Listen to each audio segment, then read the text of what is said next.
मला वाटतं तशा सूचना माननीय मुख्यमंत्री महोदयाने दिलेल्या आहेत की या संदर्भामध्ये या समित्या नेमल्या गेल्यात, पण त्या अधिक ॲक्टिव्ह व्हाव्यात, त्यांनी काम करावं. पण कोणीतरी पुढे आल्याशिवाय त्या गोष्टी कळत नाही. काय इतक्या छुप्या पद्धतीने सगळ्या गोष्टी चाललेल्या आहेत. पण आता एखाद दुसरी महिला पुढे आली किंवा एखादा दुसरा प्रकार पुढे आला की मग त्यातून सगळे प्रकार पुढे येतात, जसं महाराजांचं झालेलं आहे. कोणालाच कल्पना नव्हती, सगळेच त्या ठिकाणी जात होते, कॉर्पोरेट क्षेत्रात जात होते, पॉलिटिकल जात होते, सगळेच IAS IPS पासून नावं त्यामध्ये आहेत. पण म्हणून मला वाटतं की एखाद दुसरं नाव पुढे आलं की सगळे प्रकार समोर येत आहेत. आणि म्हणून मला वाटतं ज्या ज्या ठिकाणचे काही प्रकार चालले असतील ती नुसती माहिती जरी आम्हाला दिली, माहिती जरी आम्हाला कळाली, पोलिसांना कळाली, तर निश्चित त्या संदर्भामध्ये सखोल चौकशी करून हे सगळं रॅकेट खोदून काढण्यात येईल. भाऊ, खराब प्रकरणामध्ये एकूणच फॉरेन्सिक जे काही पुरावे SITने जमा केले, तब्बल 160 GB चे पुरावे हे सगळे जमा करण्यात आलेले आहेत. पेनड्राईव्ह, हार्ड डिस्क असं सगळं एकूण ते न्यायालयात देखील सादर केलं जाणार आहे. गंभीर मुद्दा होता आणि SITने एवढं सगळं गोळा केलंय. नाही, तेच सांगतो की या संदर्भामध्ये SIT अतिशय म्हणजे रात्रंदिवस काम करते, पूर्ण वेळ त्यांनी ते झोकून घेतलेला आहे. आणि माननीय मुख्यमंत्री महोदयांचं अतिशय बारीक लक्ष या सगळ्या विषयाकडे आहे. आणि इतका गंभीर प्रकार हा की छोटा प्रकार नाही, हा अतिशय गंभीर प्रकार. हा दोन्ही प्रकार फक्त वेगवेगळे आहेत. इकडे धर्मांतर चाललेलं आहे आणि इकडे हे धर्मगुरू बनून हे महाराज काय काय प्रयोग करतायत. आणि आपणही दाखवलेलं आहे की जवळपास 160 रीलच्या संदर्भामध्ये त्या समोर आलेल्या आहेत. त्या सर्वात चौकशी सुरू आहे, अजून काही समोर आलेल्या नाहीत, पण आपणच त्या ठिकाणी दाखवतात. आणि म्हणून मला असं वाटतं की हा विषय ही अतिशय गंभीर आहे.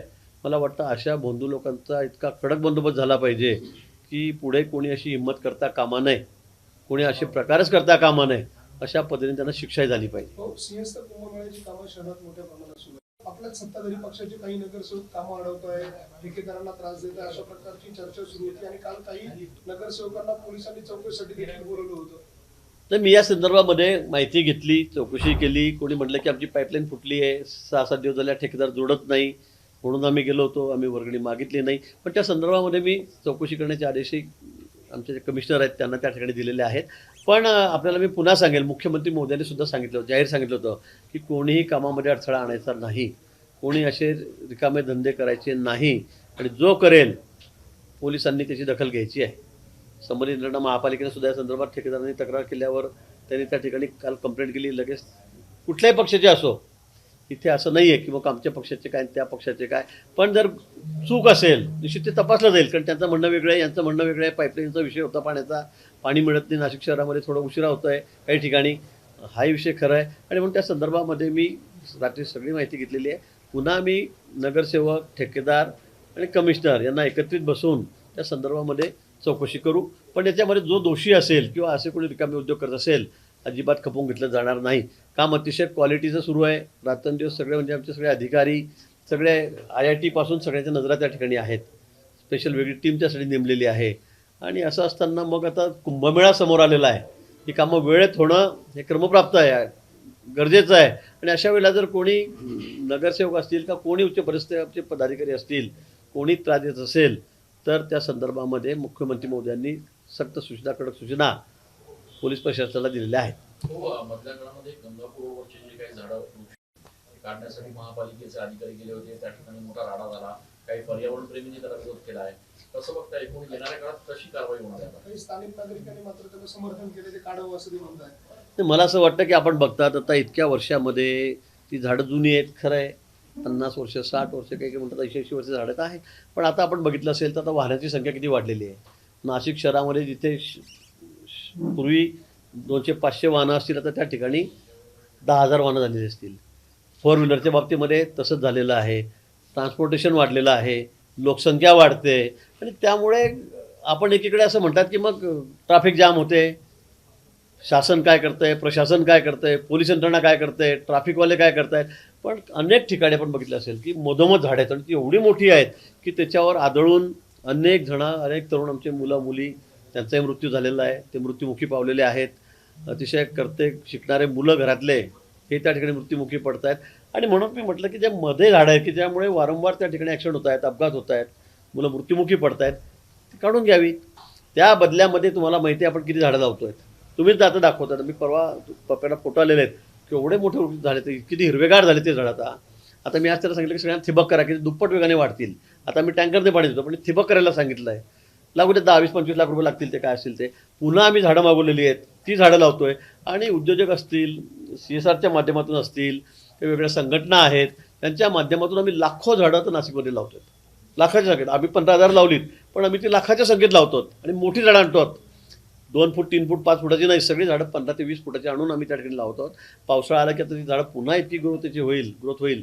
त्यामुळे मला असं वाटतं की आम्ही पर्यावरणप्रेमी आहोत, पण लोकांचा जीव जातोय, ट्रॅफिक इतकं कमालीचं त्या ठिकाणी, त्याच्यामुळे अडथळा निर्माण होतोय आणि त्यामुळे काही झाडं काढणं क्रमप्राप्त आहे. आणि म्हणून माझी पुन्हा विनंती आहे की सर्वांनी सहकार्य करावं, कारण आपल्याला आता कुंभमेळा तर आहेच, पण रेग्युलरसुद्धा ट्रॅफिकची परिस्थिती काय आहे, वाहतुकीची परिस्थिती काय नाशिक शहरामध्ये, सगळे लोक ओरडत आहेत, शिव्या घालत आहेत, बोलत आहेत.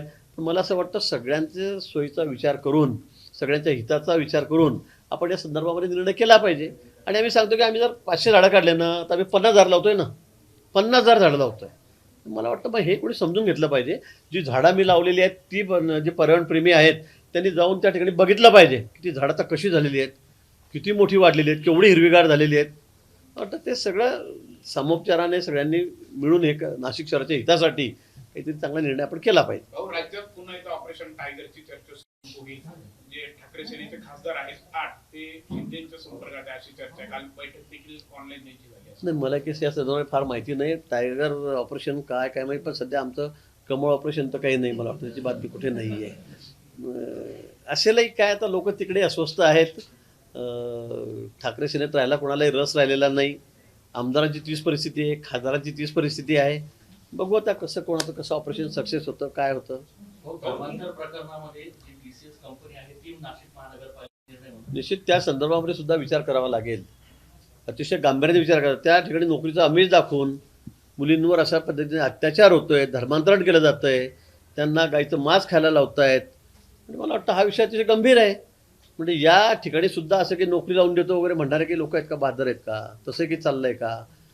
अतिशय सिरियस, अतिशय गांभीर्याने हा विषय सुद्धा त्याच्याकडे बघावं लागेल. आणि मी पुन्हा सांगेल की इतर कंपन्या ज्या आहेत त्या ठिकाणी सुद्धा खूप लक्ष घालण्याची गरज आहे, खूप लक्ष घालण्याची गरज आहे. तर मला वाटतं हे सगळं रॅकेट आहे. धर्मांतरण आपण नाही म्हणतो, पण आमचे विरोधक फार मोठमोठी भाषणं त्या ठिकाणी विधानसभेमध्ये करतायत. पण हा प्रकार त्यांनी बघावा जरा काय चाललं आहे म्हणून, कशा पद्धतीने चाललेला आहे, कशा पद्धतीने ब्लॅकमेल केलं जातं मुलींना, हे त्यांनी बघावं. आणि मला वाटतं हे सर्रास सुरू आहे. पण निश्चित त्याची सगळी पाळंमुळं खोदली जातील. की पुन्हा सांगेल की शासनाने, गृह खात्याने, माननीय मुख्यमंत्री महोदयाने अतिशय गांभीर्याने हा विषय घेतलेला आहे. आणि म्हणून मुंबईच्या टीमसुद्धा येऊन त्या ठिकाणी बसलेल्या आहेत, तपासणी करतायत. मुंबईमध्ये शालार्थी घोटाळ्यामध्ये मोठ्या प्रमाणात नाशिक विभागात सर्वाधिक मोठी भरती झाली. त्यामुळे आता जी SIT नेमली होती ती SIT मुक्का लावण्याचा विचार करते. पहिल्यांदा असं होतंय की या शिक्षकांवर, शिक्षण अधिकाऱ्यांवर मुक्का लावला आहे.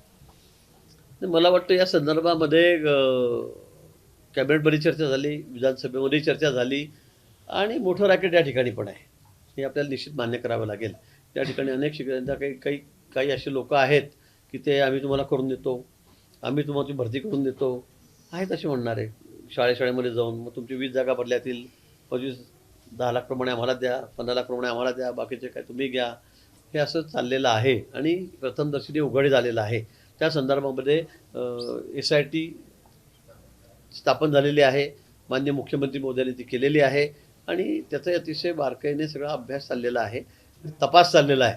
मला वाटतं जे दोषी असतील निश्चित त्यांच्यावर कठोर कारवाई होईल. कारण शासनाचा पैसा अशा पद्धतीने बोगस शिक्षक भरून, बोगस भरत्या दाखवून, काही अगदी मागच्या अधिकारी जे 2-4 वर्षापूर्वी रिटायर झालेत त्यांच्या मागच्या सह्या दाखवून त्या ठिकाणी काही बहादर करतायत. बाहेरची लोक आहेत आणि त्याच्यामध्ये जे अधिकारी आहेत तेही सामील आहेत, तेही आहेत. त्यामुळे मला वाटतं सगळं हे संघटितपणे चाललेलं काम आहे, गुन्हेगारी ही. त्या संदर्भामध्ये निश्चित खूप कठोर कारवाई या सगळ्यांवर होईल. मुंबईमध्ये नगरसेवकांना निधी वाटपामध्ये आहे असं बघायला मिळते, जिथे 2 ते 20 कोटी रुपये सत्ताधारीच्या नगरसेवकांना आहे, तर ठाकरेच्या नेत्यांना फक्त 2 ते 10 लाख एवढेच पैसे दिले जातात असं आरोप. त्याचा मुंबईच्या बाबतीमध्ये मला काही नक्की माहिती नाही, तपासूनच सांगेल. मी आताच बातमी काही ती महापौर सांगत होते, तेवढंच मला माहिती.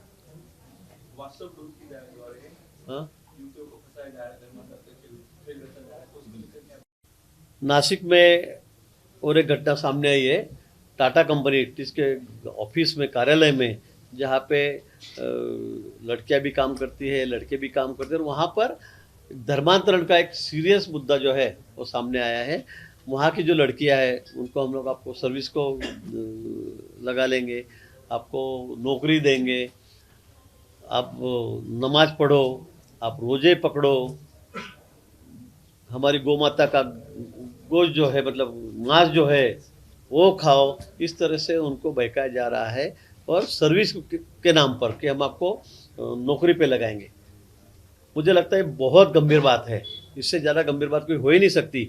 और 4-5 लोग मिलके एक समाज के, मुस्लिम समाज के, ये अन्याय अत्याचार कर रहे हैं। कोई किसी की रील उतार रहा है, लोगों को बता रहा है, वो उसका दूसरा ही दोस्त जाके बता रहा है मेरे पास आपका ऐसा है, आप मेरे साथ नहीं आई तो मैं ऐसे करूँगा, आपके अगर फ्रेंड कोई है उसको नहीं लाया तो मैं ऐसे करूँगा। मुझे लगता है बहुत सीरियस ये बात है और बहुत गंभीरता से माननीय मुख्यमंत्री जी ने भी इस बात को लिया है।